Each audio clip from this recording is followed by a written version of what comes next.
Hoje o BNC Notícias e FM Paraíso tem a honra e o prazer de conversar com esta que é a nossa juíza, hoje substituta aqui em Chapadão do Sul, a doutora Lídia Giane Ferreira e Cândido, que já tem o seu nome conhecido em todo o estado de Mato Grosso do Sul, pelo seu trabalho aí, sempre em defesa da família, das crianças, dos adolescentes. E hoje, especialmente, nós vamos falar sobre o Agosto Lilás, que é uma campanha que está sendo realizada em todo o Brasil, mas cada vez mais ganhando mais força, e principalmente aqui no nosso município, com várias ações. E Paraíso das Águas, com certeza, ganha muito com sua visita aqui, doutora, e trazer o seu conhecimento e também algumas orientações e informações para a nossa população. Quero cumprimentá-la e agradecê-la por nos conceder essa entrevista tão especial. Boa tarde, Brito. Boa tarde, na verdade, a todos os internautas e também aos ouvintes, né, aqui da Brito News, é isso. E eu que agradeço o convite, fiquei muito feliz pelo convite, porque eu acredito que é uma oportunidade para falarmos de um tema tão importante, né? E os meios de comunicação são também instrumentos fortes nesse combate, nessa conscientização da violência contra a mulher. E enfatizando no mês de agosto, né? Como você já adiantou, estamos no Agosto Lilás, que é um mês reservado por lei, inclusive, para conscientização, mobilização de demandas e ações que versem sobre essa conscientização, na verdade, de combate à violência contra a mulher. E, além disso, também, eu enfatizo que estamos na Semana da Paz em Casa, que é um programa realizado pelo Conselho Nacional de Justiça, o CNJ, visando também essa mobilização de ações e dando prioridade às demandas que tratam da violência doméstica e familiar contra a mulher. A gente sabe que o judiciário trabalha muito intensamente para combater, enfrentar essas questões, e as campanhas cada vez mais fortalecidas, orientando, dando força para que a mulher, encorajando as mulheres para que denunciem. E mesmo assim, esse número ainda é grande, causa espanto ainda esse número, como está sendo depois de toda essa campanha, de todo esse trabalho que tem sido feito, que desde a Lei Maria da Penha de 96, se eu não me engano, né, foi em 2016 a Lei Maria da Penha, que começou a valer, que começou a encorajar as mulheres. Isso tem contribuído e ajudado bastante? Brito, essa questão do aumento, né, das demandas e do número de medidas protetivas também, eu acho que ela reflete, sim, esse avanço, essa conscientização maior. Na verdade, os poderes em si, executivo, legislativo, judiciário, muito já avançou, mas ainda temos muito que caminhar também.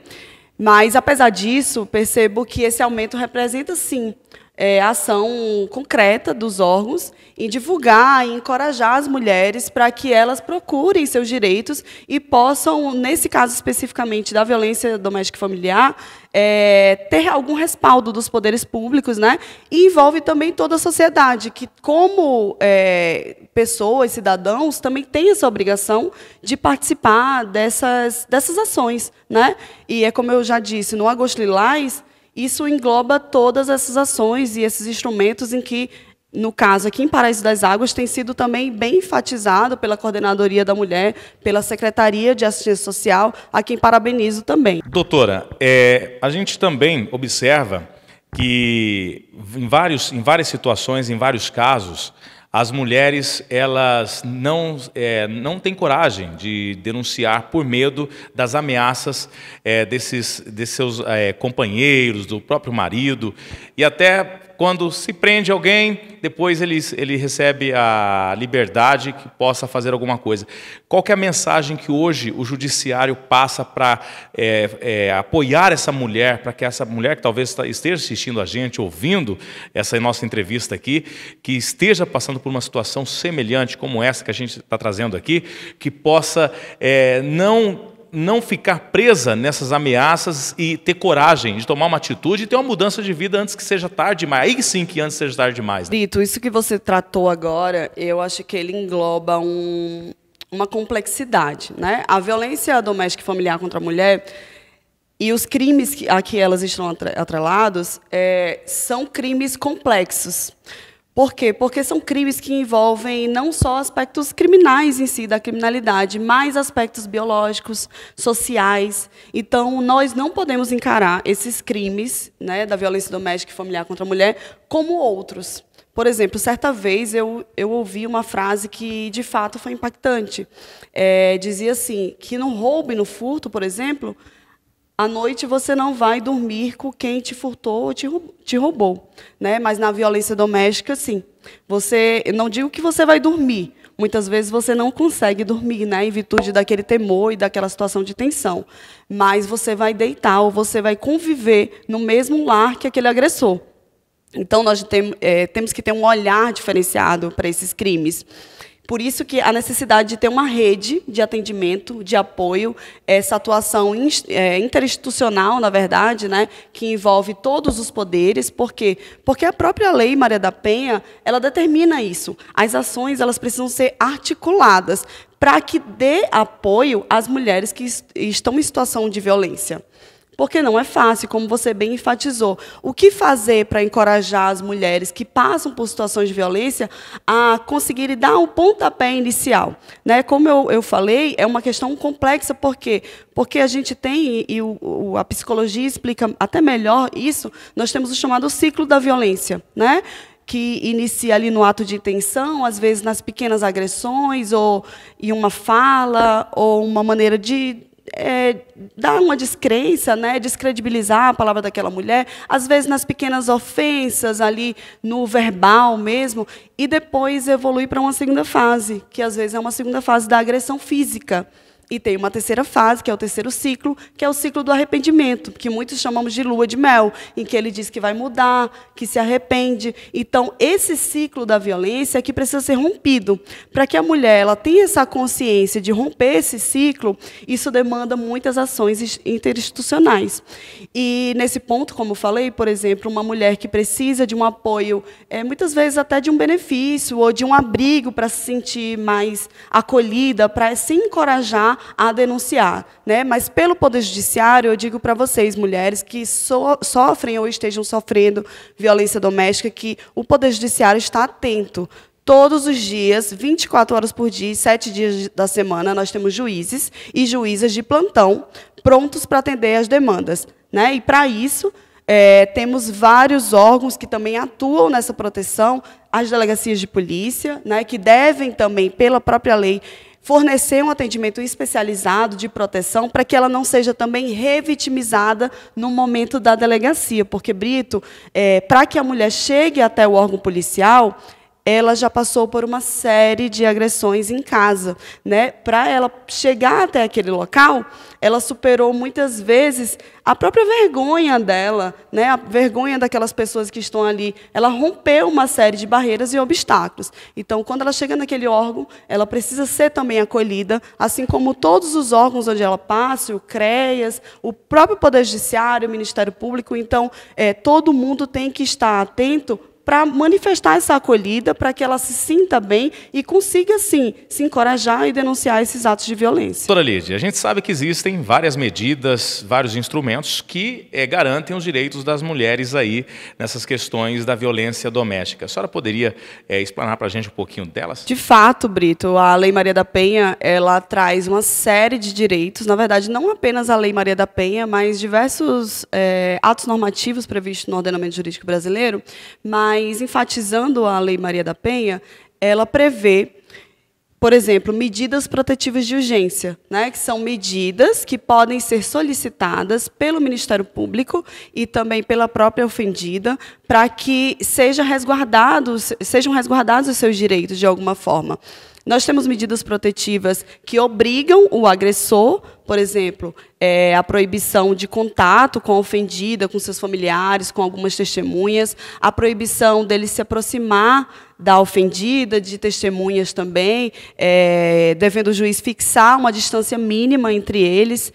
Tem também de afastamento do lar, né, quando obriga o agressor a se afastar daquele lar, devendo levar consigo apenas os pertences pessoais, e aí dá essa oportunidade também para a ofendida ser reconduzida após a retirada dele daquele ambiente de convivência familiar, para naquele lar se manter mais segura, né, com o afastamento ainda que seja provisório, daquele agressor, e também há outras, como a suspensão de porte de arma, quando o agressor ele possui essa arma em casa e é relatado também, o juiz também ou a juíza que atuar naquela demanda, naquela medida protetiva, pode determinar a apreensão daquela arma para que seja um fator a menos, né, na violência ou naquele temor da ofendida.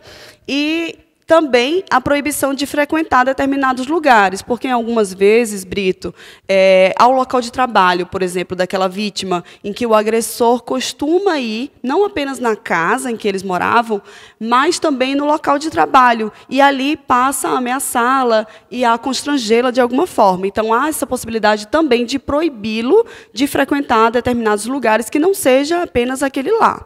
Outras medidas protetivas também atuam em favor, todas elas, né, mas especificamente destinadas à ofendida. Por exemplo, a possibilidade dela ser reconduzida à casa, né, com seus pertences pessoais, também tem a possibilidade dela ser encaminhada a assistências, no caso, as assistências sociais, né, no caso dos órgãos municipais, também tem a possibilidade também de ter algumas medidas que visam proteger o patrimônio daquela ofendida, como a suspensão de procurações dadas pela vítima ao agressor, também a proibição temporária de celebração de atos de compra e venda, que poucas pessoas sabem disso, mas também pode ser solicitado e oficiado ao cartório de registro competente, e a restituição de bens que sejam indevidamente, né, subtraídos pelo agressor e que pertençam à ofendida.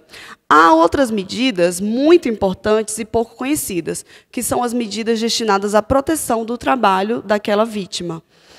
Uma delas está destinada às servidoras públicas, que permite uma remoção daquela servidora pública que, em algumas situações de violência, precisam sair daquele local e precisam ser removidas do trabalho, e a lei confere também esse direito. E a outra também prevista é a possibilidade de manutenção do vínculo empregatício com afastamento temporário por até 6 meses.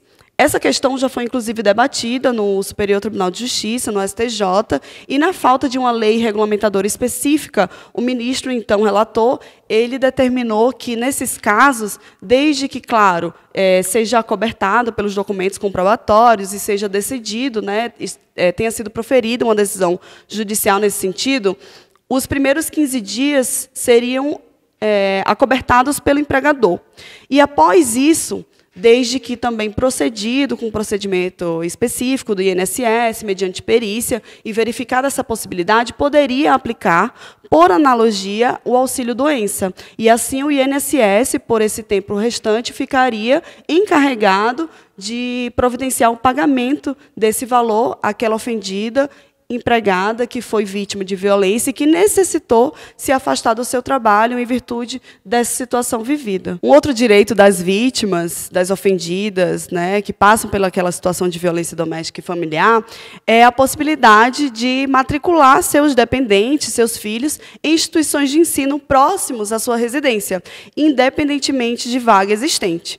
Então, para isso, elas também têm essa rede de apoio, essa proteção pela Lei Maria da Penha, de providenciar e de requerer essa matrícula, podendo, nesse caso, também o Poder Judiciário atuar, assim como o Ministério Público, e determinar, nesse caso, a matrícula, ainda que não haja, teoricamente, vaga para aqueles dependentes. E os dados referentes também a essa transferência desses dependentes e da própria vítima, elas também podem permanecer em sigilo, assim como é necessário, na verdade, para resguardar a integridade física e o risco de vida daquela mulher. Outra situação também, outro ponto de apoio que a lei permite, é o encaminhamento da mulher e o fornecimento, na verdade, de transporte para deslocamento e o fornecimento também de um local de abrigo que seja seguro e que mantenha ela fora desses riscos de vida, de ameaça, de lesões que sejam praticadas pelos agressores contra aquela mulher vítima de violência doméstica e familiar. Para que a mulher, doutora, tenha esses direitos, como ela deve proceder e como ela deve fazer para fazer essa solicitação? Pedido de medidas protetivas de urgência, eles podem ser formulados tanto pelo Ministério Público, como pela própria ofendida. Em regra, Brito, as mulheres costumam procurar a delegacia de polícia, registrar um boletim de ocorrência e providenciar esse pedido. Há um formulário que é preenchido com ou sem auxílio de um profissional e elas formulam esses pedidos que já estão previstos nesse formulário, mas previstos na Lei Maria da Penha para que seja procedido e analisado pelo juiz ou pela juíza a que aquela demanda for apresentada. Mas a lei, em 2023, agora, ela sofreu uma alteração também para prever que, independentemente do registro de ocorrência, as mulheres elas podem, por apresentação escrita, requerer ao juízo a análise desse pedido. E, nesse ponto, eu até destaco um projeto que está previsto em Campo Grande, no site do Tribunal de Justiça de Mato Grosso do Sul, que é o Medidas Protetivas Online, que foi desenvolvido pela juíza, a doutora Jaqueline Machado, muito atuante na área, em que ele permite que aquela vítima ela possa requerer as medidas protetivas online. Então, ela acessa o TJMS, o site, e ela requer aquelas medidas protetivas que vão para um juiz imediatamente para ele analisá-las. Mas aqui, em Paraíso das Águas, as mulheres também podem procurar tanto o órgão da Delegacia de Polícia, como elas também podem procurar o Ministério Público, caso necessário, a própria Coordenadoria da Mulher, existente aqui no município de Paraíso das Águas, para que possa fazer o encaminhamento necessário. E, ao chegar essa demanda, Brito, no Poder Judiciário, o juiz ou a juíza eles possuem um prazo de até 48 horas para apreciá-lo. De antemão, já adianto, né, que esse pedido nas varas aqui de Chapadão do Sul, que engloba a atuação de Paraíso das Águas, eles são apreciados em minutos. Então, em minutos, assim que chega o pedido, a decisão sai em pouco tempo e aquela vítima ela fica intimada das decisões proferidas, assim como é expedida a intimação do agressor para que ele cumpra com aquela decisão.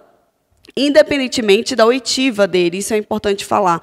Como o nome já pressupõe, medidas protetivas de urgência. Se elas são de urgência, elas precisam serem decididas com rapidez. E, nessa rapidez, a lei também abre mão dessa oitiva prévia, ou seja, de ouvir o agressor antes de decidir, para que haja essa efetividade na proteção daquela mulher. Caso fosse postergado, muitas vezes um mal maior poderia acontecer.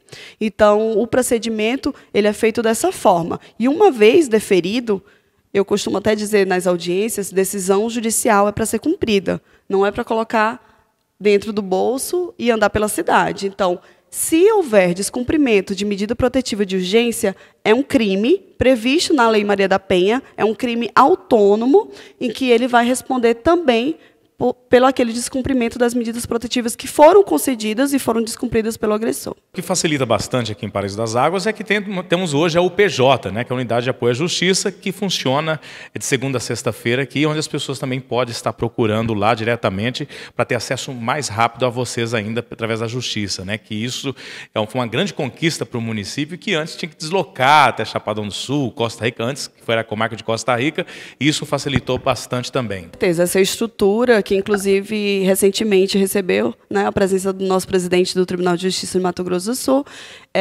a unidade de atendimento ela tem um papel fundamental.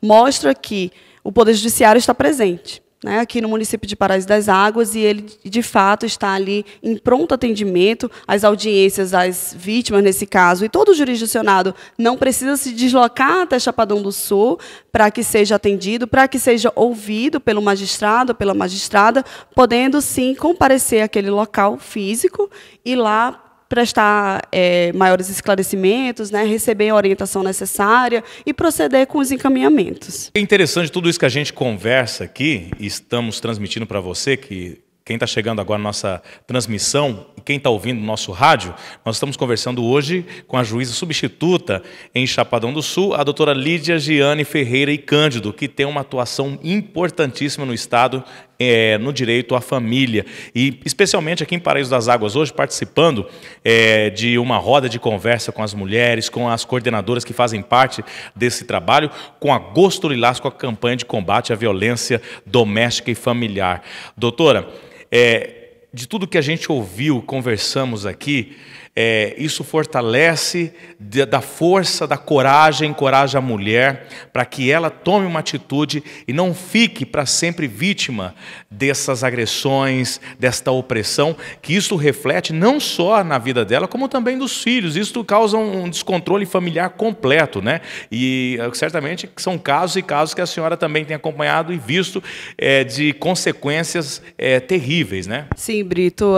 Além da violência contra a mulher, é uma violência também contra a criança e contra aquele adolescente que convive naquele ambiente doméstico e familiar e diariamente, infelizmente, acabam presenciando aqueles atos de violência. O impacto que essa violência tem na primeira infância e em todos os atos no decorrer da vida daquela criança ou daquele adolescente são impactantes e preocupantes, né?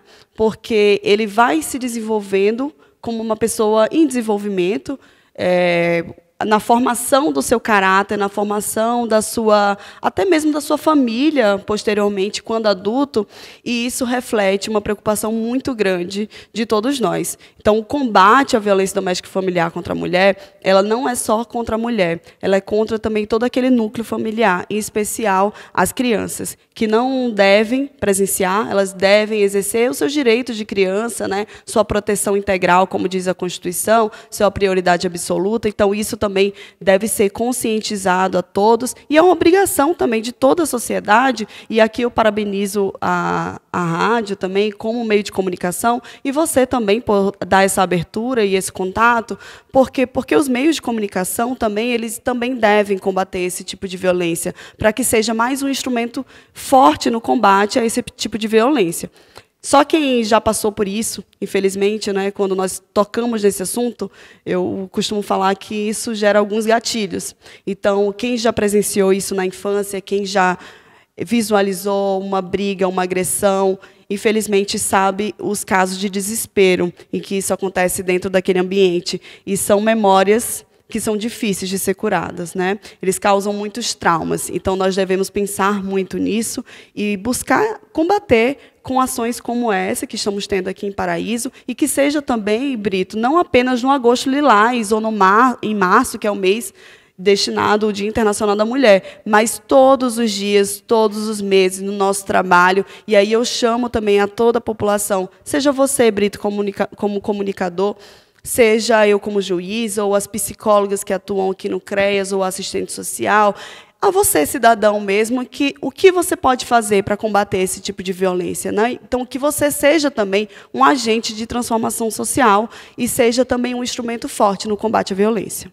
Aqui em Paraíso das Águas, a campanha Agosto Lilás, ela está cada vez mais fortalecida, cada vez mais pessoas e entidades, órgãos, todos envolvidos, como tem a participação do CREAS, tem a participação da Polícia Civil, Polícia Militar, da imprensa, da Coordenadoria Municipal da Mulher, da Prefeitura Municipal, da Secretaria Municipal de Assistência Social, Habitação e Cidadania, e, lógico, do Poder Judiciário, como hoje estamos recebendo aqui a nossa juíza, a doutora Lídia Giane Ferreira e Cândido, que nos concede essa entrevista, esse bate-papo, para encorajar você, mulher, para você se livrar dessas agressões e de toda essa violência doméstica. E hoje, daqui a pouquinho, terminando essa entrevista aqui, a doutora Lídia já tem um compromisso com as mulheres, que é uma roda de conversa. Como vai ser esse encontro hoje, doutora? Com muita felicidade também e alegria, recebi o convite da Coordenadoria da Mulher Municipal aqui de Paraíso das Águas, da Alexia, e também da Rosilda, secretária municipal de Assistência Social, para participar dessa roda de conversa. Essa roda de conversa de hoje ela tem como temática autoestima e empoderamento da mulher. E, a princípio, muitos podem se perguntar, mas o que isso tem a ver com a violência doméstica e familiar contra a mulher? E tem tudo a ver, Brito, porque a autoestima ela é um fator importante na prevenção também da violência doméstica, né? O fator da autoestima, do empoderamento, porque isso também dá encorajamento. E, não menos importante, na verdade, está previsto na Lei Maria da Penha como a diminuição da autoestima sendo um indicativo da violência psicológica, que é uma das formas de violência. Quando falamos de violência, acreditamos que há apenas a violência física, aquela do soco, do tapa, né, do puxão de cabelo, que seja, mas não, a violência vai muito além. E essa violência psicológica que atinge a autoestima, que causa humilhação, é a violência que ela é invisível. Muitas vezes, Brito, o exame de corpo de delito, ele não detecta esse tipo de violência. Por quê? Porque ele não está ali na pele, mas ele está dentro da mulher. Então, essa roda de conversa, visando abordar essa autoestima, esse empoderamento, com certeza vai ser um fator importante, tanto na prevenção como no resgate dessa mulher e no encorajamento para que ela possa providenciar as denúncias e que o Poder Judiciário possa agir na melhor proteção daquela vítima. Mais uma vez agradecendo a doutora Lídia aqui por conceder essa entrevista tão maravilhosa, esse bate-papo. Não foi nenhuma entrevista, foi quase um podcast aqui. Sabemos que o tempo da senhora é muito precioso e tem agora também mais compromisso, mas agradecemos mais uma vez. Esperamos encontrá-la em outras oportunidades, sempre falando em temas tão importantes como este aqui, que alerta a sociedade e salva muitas vidas, com certeza. Muito obrigado, doutora. Eu que agradeço a você, Brito, como comunicador, agradeço também a todos os internautas, os ouvintes, espero que tenham esclarecido alguns direitos. Eu acho que o nosso maior desafio, além do combate, é fornecer as informações sobre os direitos das mulheres, que muitas vezes elas sabem que existem a lei, mas não sabem o que está dentro da lei, o que a protege, os instrumentos que estão previstos. Então, espero ter fornecido um pouco desse conhecimento. Se deixarmos, poderíamos passar a tarde inteira conversando aqui de um assunto tão importante que precisa ser debatido por todos, pela sociedade, pelos poderes executivo, legislativo, judiciário, para que seja encarado como um fator importante, um crime complexo que engloba aspectos sociais, aspectos biológicos, preconceitos históricos de gênero também. Então, que tenha sido uma entrevista, um fornecimento de informações importantes para você que ouve, para você que assiste, e que eu me coloco à disposição também, Brito, para eventuais esclarecimentos posteriores. Eu que agradeço a participação. Para encerrar essa entrevista, nós vamos assistir agora um vídeo institucional desta campanha do Agosto Lilás. Diretamente aqui do CREAS, Fernando de Brito e imagens Thomas Lucas.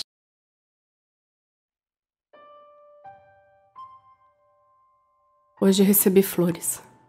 Não era o meu aniversário ou algum dia especial. Na noite passada ele me bateu pela primeira vez. Mas eu sei que ele se arrependeu e que não queria fazer isso. Porque hoje ele me mandou flores. Hoje eu recebi flores. Não era nosso aniversário de casamento ou algum dia especial. Na noite passada ele me jogou na parede e começou a me sufocar. Tudo parecia um pesadelo. Eu não podia entender o que estava acontecendo. Mas eu sei que ele deve estar arrependido. Porque hoje ele me mandou flores. Hoje eu recebi flores. Não era o Dia das Mães ou algum dia especial. Na noite passada ele me bateu de novo. E foi muito pior que todas as outras vezes. Eu não sei o que farei se o deixar. Mas eu sei que ele deve estar arrependido. Porque hoje ele me mandou flores. Hoje eu recebi flores. Hoje foi um dia muito especial. Foi o dia do meu funeral. Na noite passada ele finalmente me matou. Ele me bateu até eu morrer. Se eu tivesse tido coragem suficiente e força para deixá-lo, hoje eu não teria recebido flores.